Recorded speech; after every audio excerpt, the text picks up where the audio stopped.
여러분 안녕하십니까? 경제인사이트 정철진입니다. 한 주간의 경제 이슈를 돌아보는 주간 경제인사이트 12월 둘째 주 경제 키워드 지금 만나보시죠.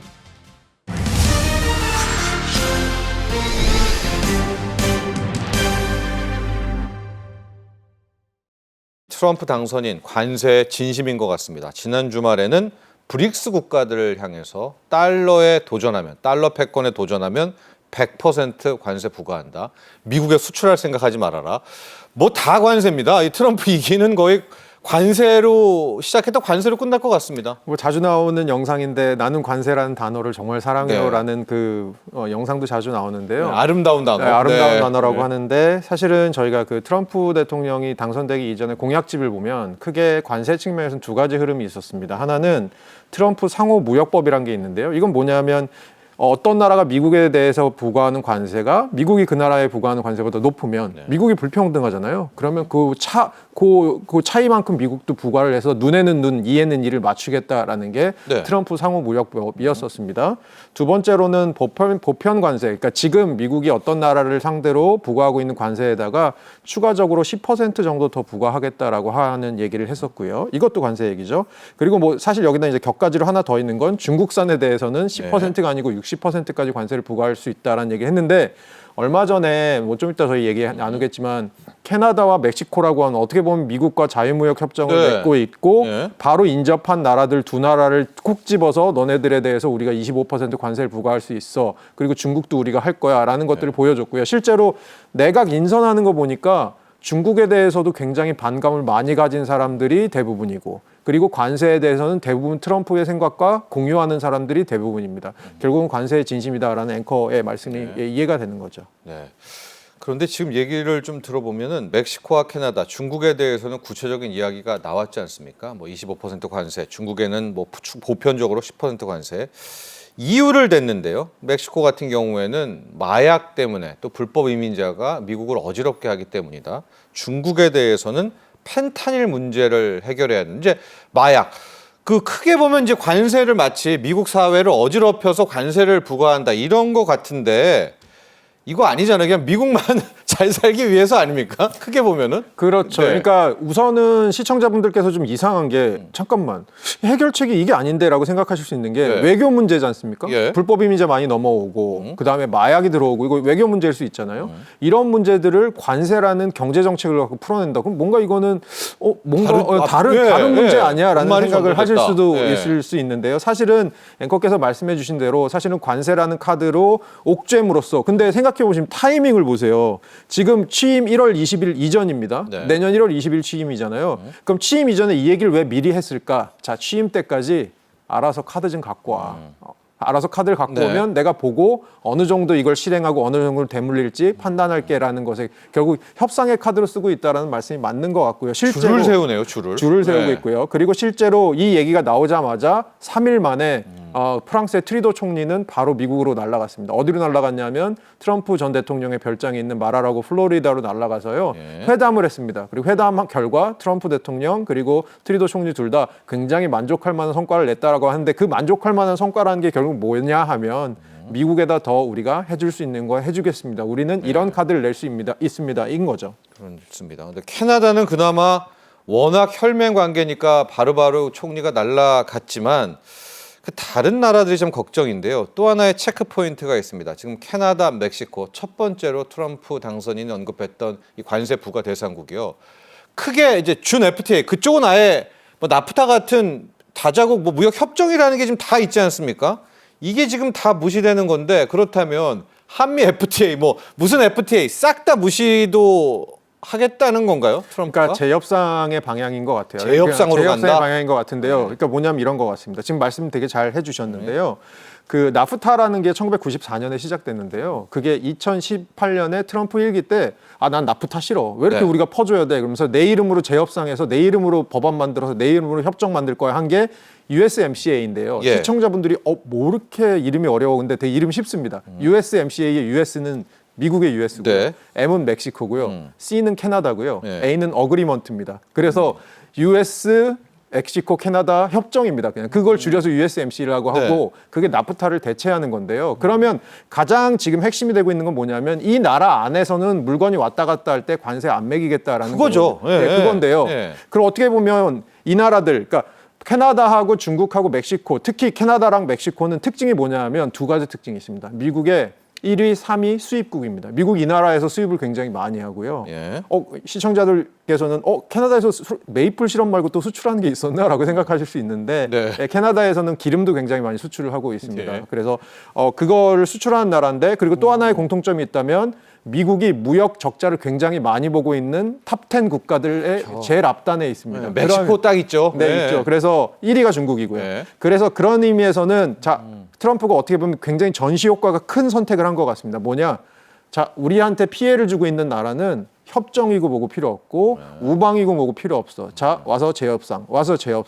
잘 생각해 보셔야 될 게 민주당하고 공화당의 외교 정책의 노선이 좀 다릅니다. 민주당은 팀을 짜서 외교를 합니다. 자, 우리가 중국을 견제하고 싶은데 한국이랑 일본 우리 우방들 모여서 어떻게 견제할지 생각해 보자. 그런데 트럼프 정부의 외교는 다자 외교 싫고 양자 외교입니다. 그래서 한 명씩 테이블로 불러서 너희들이 낼 수 있는 카드 내라라는 지금 그 과정인 것 같습니다. 우방이건 상관없다랍니다. 네.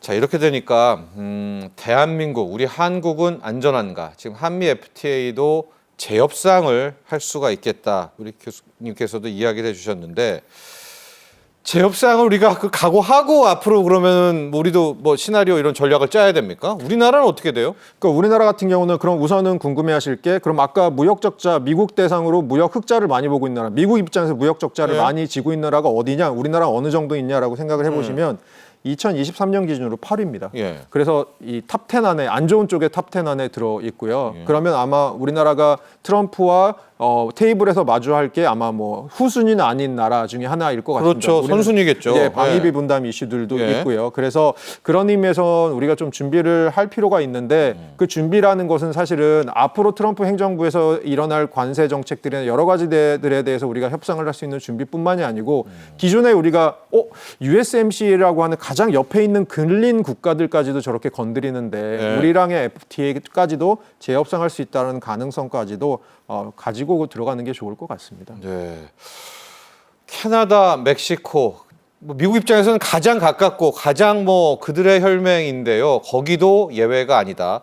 그럼 한국도 우리 흑자국의 상위에 포진되어 있기 때문에 최소한 현재는 최악을 가정한다면 한미 FTA 재협상 카드까지도 우리도 각오를 하고 들어가야 된다. 이런 조언해 주셨는데 당장 발등 앞에 불이 떨어진 게 뭐냐? 캐나다, 특히 멕시코에 많은 기업들이 우리나라 가 있단 말입니다.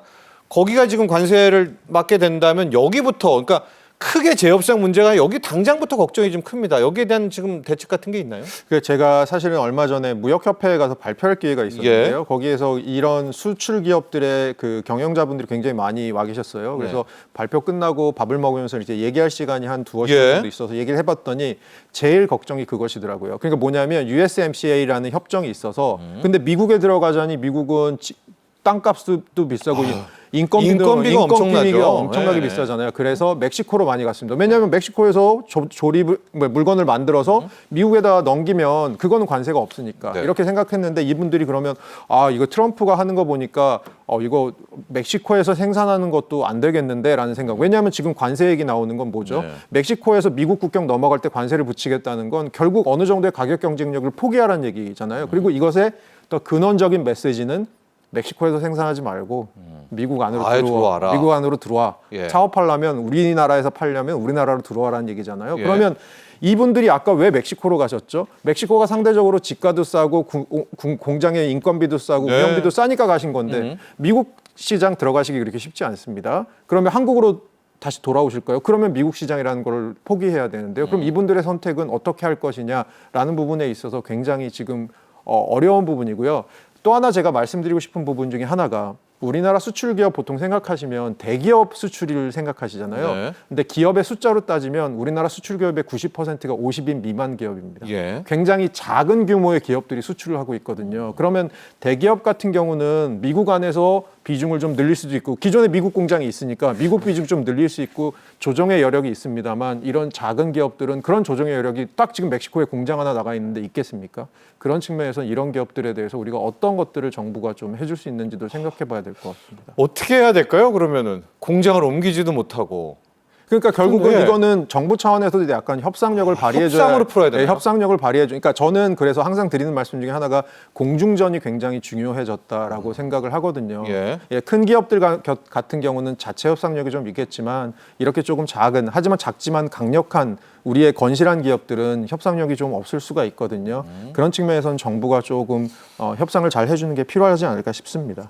교수님께서 보시기에 전 세계는 다 국가가 지원하고 있지 않습니까? 네. 우리가 좀 약한 것 같다 이런 이야기도 나와요. 예, 그래서 예. 그래서 정부에서 지금 굉장히 패키지들이 나오고 있고요. 예. 뭐 세 가지 정도 얘기 드리고 싶은 거 하나는 반도체 만들 때 전기가 워낙 많이 들잖아요. 그 전기를 어디서 끌어오냐면 우리나라 같은 경우 반도체 공장은 다 내륙에 있는데 전기는 다 뭐 호남이나 동해안 같은 데서 끌어옵니다. 그렇죠. 엄청난 송전 설비가 필요하잖아요. 이 부분의 일부를 정부가 부담하겠다라는 얘기가 하나 나왔고요.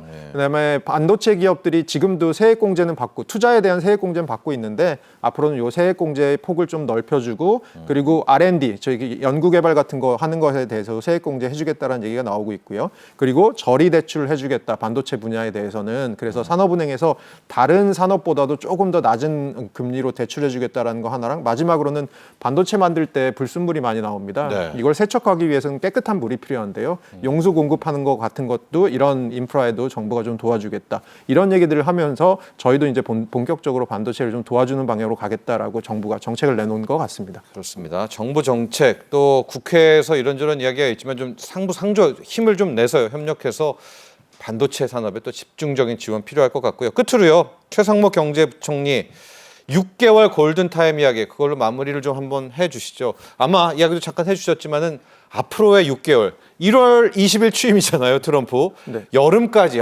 힘들겠어요. 우리 정부도 정말 긴장해야 되겠습니다. 네, 앞으로의 6개월은 어떤 6개월이냐면 매일매일 혹은 매주 트럼프의 새로운 정책들이 세계를 놀래킬 6개월일 것 같습니다. 그리고 예. 수출로 먹고 사는 우리나라에 있어서는 그런 하나하나의 소식들이 굉장히 가끔씩은 뼈 아프게 다가올 수도 있습니다. 대응을 잘해야 될 6개월일 것 같습니다. 그렇습니다.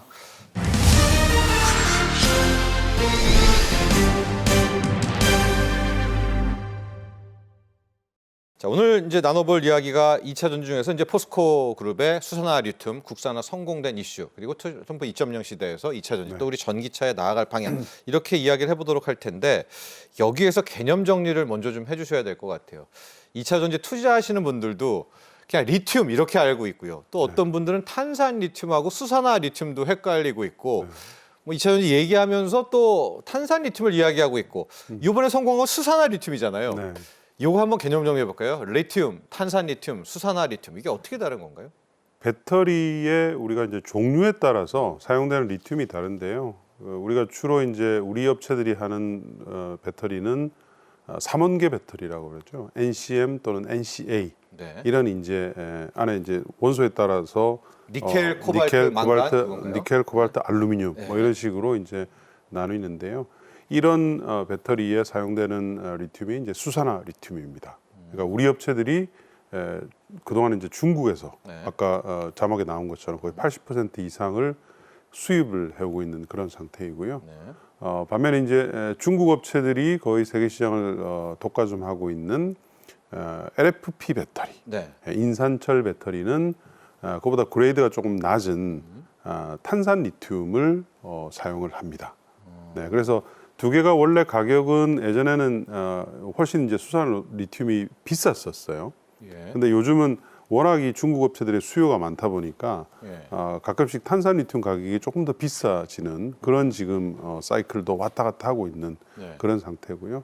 앞으로 이제 우리 업체들은 그동안은 대부분 다 수입을 해왔는데 이걸 이제 어떻게 우리가 자체적으로 할 수 있겠느냐. 그게 이제 가장 큰 과제죠. 그러니까 리튬이라는 광물이 먼저 있잖아요. 네. 리튬이라는 광물이 우리가 이제 2차 전지가 있다라고 치면 이제 양극과 음극이 있으면 양극을 구성하는 게 리튬이라고 그렇죠. 보면 되죠. 네. 양극에 들어가는 가장 주요 물질. 베이스가 되는 물질. 양극 제한 50% 절반 정도, 40% 정도. 뭐 그 정도 그 정도를 리튬이 차지하는데 그게 이제 어떤 배터리냐에 따라서 네. 탄산 리튬과 수산화 수산화 리튬으로 리튬 나뉜다. 나뉘죠. 탄산 리튬은 중국이 하고 있는 그 LFP 네. 리튬 인산철 배터리에 들어가는 그렇습니다. 거고요. 네, 네. 우리는 이제 하이니클, 그러니까 네. NCA 좀 더 이제 우린 고급이라고 프리미엄 배터리라고 이야기를 할 수 있죠. 예, 중국은 뭐라고 그렇습니다. 하더라도. 예, 주행 거리가 좀 더 길고 네. 에너지 밀도가 높기 때문에 항상 이제 좀 프리미엄을 받아왔었죠. 네. 지금도 단가는 뭐 더 비쌉니다. LFP 비해. 그러니까 중국 산업에서는 탄산 리튬 쓰겠고요. 네. 우리는 수산화 리튬 네, 쓰고 이렇게 이제 개념 정리를 하면 그렇습니다. 되겠습니다. 자, 그런데 문제는 이 리튬이라는 광물, 이제 그 탄산이든 수산화든 그 핵심 또 리튬 아니겠습니까? 네, 그렇죠. 마치 이게 석유처럼 특정 국가에 집중되어 있다. 그 맞습니까? 이거 우리나라에는 그렇지는 않고요. 아, 예. 특정 국가는 아닌데 네. 사실은 리튬은 비교적 많은 국가들에 존재하는 물질입니다. 예, 원자재라고 물질이고, 볼게요. 네. 그동안은 뭐 사실 미국 같은 케이스들은 별로 그렇게 탐사에 힘을 기울이지 않았기 때문에 네. 그동안은 사실은 좀 내팽겨져 있었는데 네. 최근에 이제 많은 미국의 그 자원업체들이 리튬 광구를 찾아 나서면서 실질적으로 아주 대규모의 리튬 광구들이 추가적으로 계속 발굴되고 있는 상태입니다. 아, 그래서 리튬은 사실은 전반적으로 좀 많은 상태인데 네. 우리나라에는 없죠. 우리나라에는 네. 부존이 없습니다. 별로 없고 예. 중국도 사실은 이 거대한 땅덩이에 비해서는 리튬 부존량이 좀 낮은 편이에요. 예. 그래서 지금 현재까지 알려진 가장 많은 곳은 이제 호주하고 칠레 이런 그 남미 쪽 예. 또는 일부 아프리카 쪽 예. 이런 쪽이 이제 굉장히 많은 상태이고요. 이번 이제 우리 포스코의 저기도 호주에서 필바라라는 지역에서 우리가 가지고 탄산을 일단 가지고 오는 거죠. 예. 근데 저 표에 보다시피 우리가 리튬 하면 중국하고 뭐 탄산 리튬 가격, 수산 리튬 가격 다 중국발 그걸 쓰잖아요, 지표를. 네. 근데 남미가 훨씬 많아요. 그는 재련을 더 많이 써서 중국이 저렇게 되는 리딩을 하는 그렇죠. 거고요. 재련 공장 비중이 높다는 겁니다. 아, 원광의 비중은 예. 사실은 칠레나 아르헨티나, 호주 쪽이 미국. 더 많습니다. 네. 아, 그래서 그쪽에서 지금 굉장히 많이 수입을 해오고 있고 또 그 현지에 나가서도 예를 들면 남미 같은 케이스는 중국 업체들이 나가서 거기서 직접 재련을 해서 수입을 해갑니다. 자, 이런 가운데 쾌거가 나왔습니다. 포스코 그룹이 약 연 4만 3천 톤의 수산화 리튬 국산화 완성 체계를 갖췄다. 이제 완전한 A부터 Z까지 공급망 체계를 우리가 구축하게 된 겁니다. 우리 힘으로 이걸 다 할 수가 있다라는 건데, 자, 이 의미 어떤 방식으로 했느냐도 좀 궁금하고요. 이거의 기대 효과까지도 한번 우리가 볼까요? 일단 호주의 필바라라는 지역이 있고요. 그 필바라의 업체 명도 이제 그렇습니다. 네네. 그 회사가 이제 가지고 있는 리튬 광구가 있죠. 있죠.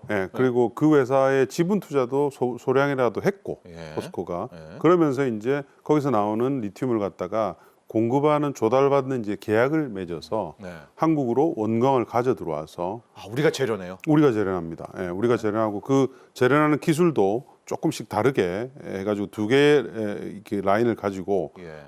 조금 더 코스트가 낮고 좀 더 많이 뽑아낼 수 있는 그런 기술을 지금 채택을 해서 예. 이제 빠르게 제품을 그 리튬 재련 기술을 확보하는 예. 그런 지금 이제 단계에 들어갔다고 볼 수가 있겠습니다. 예. 그리고 지금 보니까 염수 리튬 같은 경우에 아르헨티나 것도 2025년 8월이 되면은 네. 또 추가적으로 할 수가 있겠고요. 네.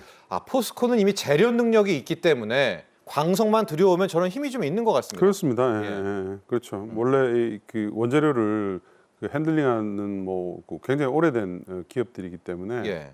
사실은 충분히 우리 업체들이 뭐 포스코뿐만 아니라 다른 업체들도 사실은 충분히 할 수 있는 기술들은 있습니다. 네. 있기 때문에 좀 과감한 투자가 필요했죠.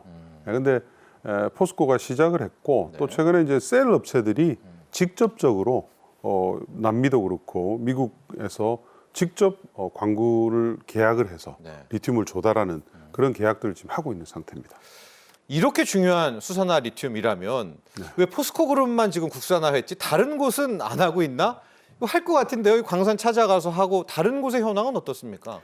일단 셀 업체들은 아직까지는 재련까지는 생각을 하지는 않고 있는 것 같고요. 예. 그냥 광구에서 직접 자기가 리튬을 공급을 받아서 이렇게 이제 주는 그런 줘서 이제 다시 가지고 오는 네. 이런 이제 생각을 하고 있는 것 같고요. 아무래도 이제 포스코가 관련된 기술을 준비한 지 좀 됐거든요. 네. 네, 그러다 보니까 좀 기술적으로 또 자신감도 있고 해서 이제 하는 거고요. 포스코 퓨처엠이라는 양극재가 있잖아요. 유명하죠. 네. 그러니까 그 포스코 퓨처엠이 이제 써주기 때문에 이제 이 포스코 홀딩스 입장에서는 수요가 우리가 있고. 직접 하면은 수익성이 좋겠다 네. 이렇게 이제 판단을 하는 것 같습니다. 네, 그렇습니다.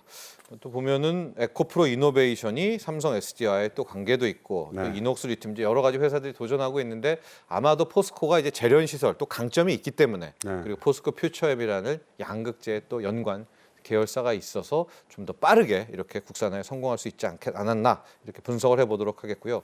이 시장도 함께 이야기를 해볼게요. 대한상공회의소에 따르면은 폐배터리 재활을 통해서도 수산화 리튬 2만 톤 이상 조달할 수 있다. 폐배터리 이야기까지 좀 해보겠습니다. 이게 2차 전지의 또 하나의 숙제다, 기회다 이야기가 많이 있는데 그냥 얼핏 잘 몰라도 그 폐배터리 그거 좀 어떻게 활용해서 뽑아내면 안 돼? 이런 생각 같거든요. 이미 지금 배터리 리사이클 산업은 초기 단계는 들어섰고요. 근데 이제 아직은 충분히 많은 양의 배터리가 확보가 안 되다 보니까 네. 좀 속도는 더디긴 한데요. 아마 2030년 정도쯤 되면은 상당히 이 밸류 체인들이 확고하게 좀 완성이 돼 있을 것 같습니다. 예. 왜냐하면 이제 이렇게 해야지 탄소 중립으로 가는데 전기차가 실질적으로 큰 도움을 줄 수가 있거든요. 네. 배터리는 사실은 지금까지 보면 제조하는 과정에서 탄소가 꽤 배출되는 비즈니스입니다. 배터리로 보면. 왜냐하면 워낙 많은 열을 쓰잖아요. 에너지를 쓰고 예. 그 과정에서 사실은 또 유해 물질도 꽤 나오고요. 배터리를 만들 때. 그럼요. 예. 예. 그렇기 때문에 사실은 해외 유럽이나 미국 같은 케이스 보면 이 배터리를 만드는 시설에 대한 환경 조건들이 굉장히 엄격하거든요. 근데 이걸 이제 한 단계 훨씬 더 업그레이드 하려면 리사이클을 하는 것이 보다 더 이제 전기차의 탄소 중립으로서의 역할을 확고하게 할 수 있는 이제 그런 산업이기 때문에 2030년으로 가면 갈수록 산업이 굉장히 많이 커지는 것은 뭐 거의 확실한 비즈니스라고 할 수 있죠. 우리 이사님께서 일단 공급이 많이, 그러니까 폐배터리가 많이 나와야지 이쪽도 폐배터리 산업도 커진다라고 이야기를 해주셨는데 우리가 전기차 많이 탄 게 한 2019년 정도가 되면 이 수명이 보통 배터리는 한 5년 되나요? 아닙니다. 한 10년 탈 수 있죠. 10년 타요? 네. 아직은 안 나오겠네요. 그렇죠. 2030년 근처쯤 되면 한번 확 바뀔 때. 굉장히 많은 물량들이 이제 나오기 쏟아질 시작할 때. 거고요. 네. 그 다음부터는 뭐 양이 굉장히 커지겠죠. 네. 그래서 10년 정도는 타는군요. 네, 배터리로. 예. 그래서 웬만한 아마 셀 업체들은 대형 셀 업체들은 사실은 이런 체계를 자체적으로 하든지 또는 뭐 다른 업체하고 JV를 해서 하든지 네. 다 갖추게 될 거예요. 그렇습니다. 트럼프 이야기를 하지 않을 수가 없습니다. 트럼프 당선인은 지구 온난화는 사기여서 이제 석유 시대를 돌아간다. 내연기 관차를 적극 또 부양하겠다라고 하는데 이제 궁금한 부분은 정말 석유 시대로 돌아가는 내연차를 막 그 시대가 붐업이 올까라는 부분 하나랑 정말 그렇게 된다면 4년간의 전기차 산업 우리도 지금 상당 부분 현대차, 기아차도 전기차로 물론 이제 중간에 하이브리드 있지만 갔잖아요. 그러면 되돌아가야 됩니까? 내연차로? 이사님 보시기에는 이거 어떻게 읽어내야 됩니까? 제가 단언하건데 그런 일은 없습니다. 없어요? 왜냐하면 못 돌아가요? 우리가 이미 트럼프 일기를 바쳤지 않습니까? 그때도 똑같은 얘기를 했거든요. 그때도 내연기관차 중심, 화석연료 중심으로 바꿔서 싼 휘발유로 내연기관차를 맞아요. 많이 하겠다. 이게 이제 지금과 똑같아요. 그때 물가 정책이. 낮추고. 그러나 지금 지나가서 보십시오. 그때 2017년부터 4년 동안 했는데 제일 테슬라의 성장이 급격하게 일어났던 시절이 그 시절이었어요. 근데 그 당시에 트럼프의 그런 어떤 그 소위 말하는 립 서비스를 보고 주춤했던 GM이나 포드나 이런 업체들이 네. 사실은 그때 만약에 열심히 했다면 지금 테슬라가 굉장히 위협이 크게 많이 안 됐을 거예요. 근데 그때 오히려 열심히 한 거는 테슬라 하나밖에 없었거든요. 왜냐하면 테슬라는 전기차만 하는 업체니까. 그러니까 지금도 이제 똑같다는 거죠. 여기서 착각을 하면 많은 업체들이 하다가 이거 4년간 쉬자. 좀 웃기는 얘기로 네네네. 이게 아닌가요? 네네. 하고 뒤로 만약에 돌아가게 되면 급격하게 경쟁력이 더 무너지는 거예요. 그래서 이제 일론 머스크가 이번 그 선거 안에서도 트럼프를 도운 게 예. 그런 이제 시그널을 다른 경쟁사들이 가지게 하게끔 예, 그렇게 이제 가고 있는 거라서 예. 이런 전기차로의 전환은 절대 뭐 트럼프가 어떤 정책을 쓰든 이렇게 뒤돌아가기에는 좀 어렵습니다. 물론 조금씩의 어떤 그런 이제 정책적인 후퇴는 태클? 있을 수는 있죠. 예. 근데 미국의 투자가 3천억 달러가 넘었습니다. 전기차하고 배터리에 대한 투자입니다. 네. 이게 자기들이. 예. IRA가 딱 나오면서 그 이전에 1,500억 달러가 투자가 됐고요. 그 예. 투자의 상당 부분은 테슬라가 했고 예. IRA가 나오면서 3년 만에 1,500억 달러가 더 추가가 됐어요. 그래서 3천억 달러가 이미 투자가 된 산업이기 때문에 네. 이거를 트럼프가 나왔다고 해서 내가 아무것도 안 하고 있다? 그러면은 이 3천억 달러가 고스란히 비용으로만 전가될 거잖아요. 그래서 업체들이 사실은 지금은 뒤돌아서서 갈 여유가 없는 상황입니다. 예, 그리고 중국만 보더라도 이게 경쟁인데 네. 중국은 뭐 다시 안 돌아오겠죠. 그럼요. 중국은 이미 50%가 넘었기 때문에 거기는 소비자들이 전기차를 원합니다. 그냥 아예. 둘 중에 하나는 전기차를 택하는 거잖아요. 그래야죠. 내연이나 그렇기 전기냐. 때문에 그러면 4년 동안 만약에 뒤돌아가 있으면 경쟁 격차가 너무 심해질 거 아닙니까? 지금도 중국이 경쟁력이 더 있는데.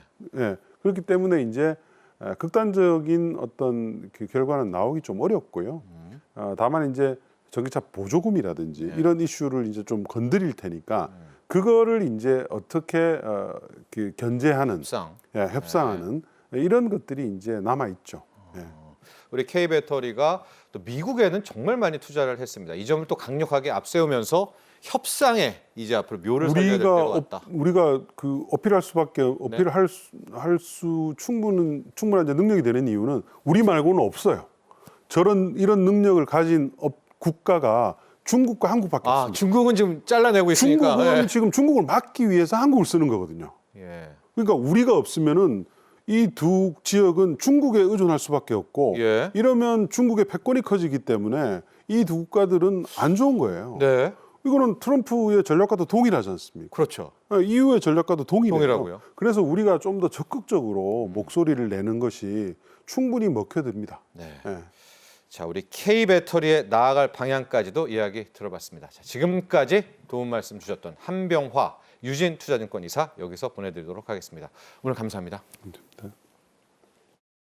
지금까지 12월 둘째 주 주간 경제 인사이트였습니다. 오늘도 함께해 주신 시청자 여러분 감사합니다.